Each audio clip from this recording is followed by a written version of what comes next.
opinion that theory is action and action is theory. Thought is action, or action is thought sometimes. So how can we actually first of all define the action?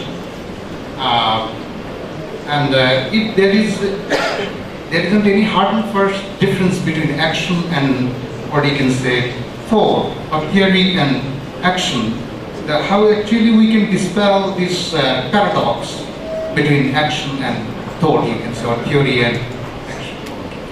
Is there another question, and I will reply to in one time. Second question here. Monsieur Lévy, let me begin by paying tribute to you for your proposal, excellent proposal for making a list, if possible, of all the killed, dead, and the martyrs in the War of Liberation. As a matter of fact, a few days ago, on last Independence Day celebration, I myself also proposed such thing in a national newspaper here. But on the other question, your 5 temptations, very famous temptations, I was wondering whether you also considered Monsieur Frantz Fanon, who was your countryman, sort of, and who participated in a liberation movement against France. So I would link these two. How many people were actually killed in Algeria from 1954 to 1962? And whether you consider Fanon's role as an exemplary one, which would be worth emulating for you as a young man. You were just not more than 10 years dead in 1971. And adjoining question is about the Indian question. Jean-Paul Sartre called a man Saint Jean Genet. He also took an exemplary role in favor of the Palestinian refugees. And did you also consider him something relevant? I want to say this because of this. Sometimes people raise the number according to their own grief, as Gabriel Garcia Marquez says about killings by the United Fruit Company in this country in 1928. So thank you. Can I add a supplementary question? So last question, yeah. Me.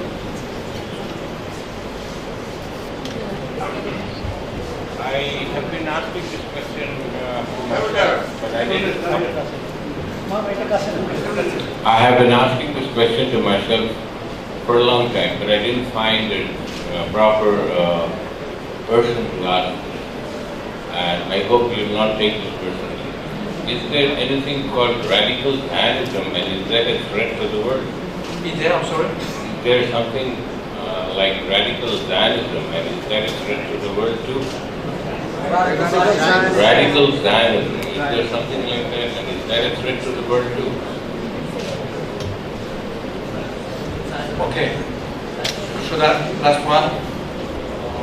Mr. Lévy, first I would like to thank you for your role during my country's liberation work.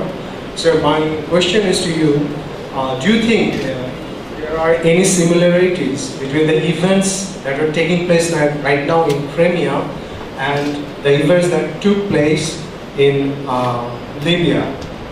So I watched you have been a strong advocate of the Arab uprising. So do you think there are any similarities, or more precisely, do you think these are spontaneous uprising, or these are just some kind of foreign intervention going on in these places?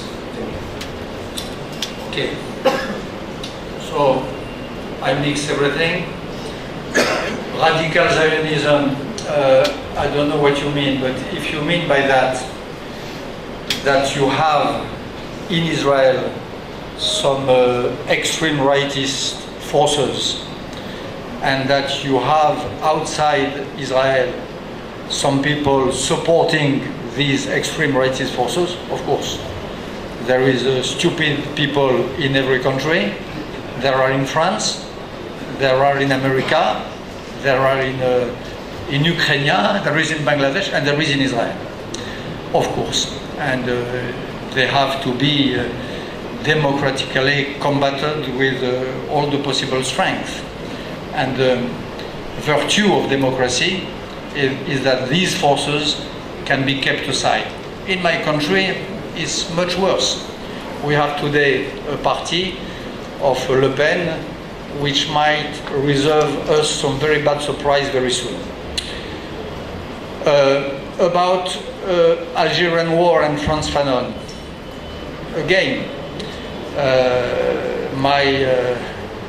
my country is ever right. No, this is not my religion. I don't think that my country, my right. France can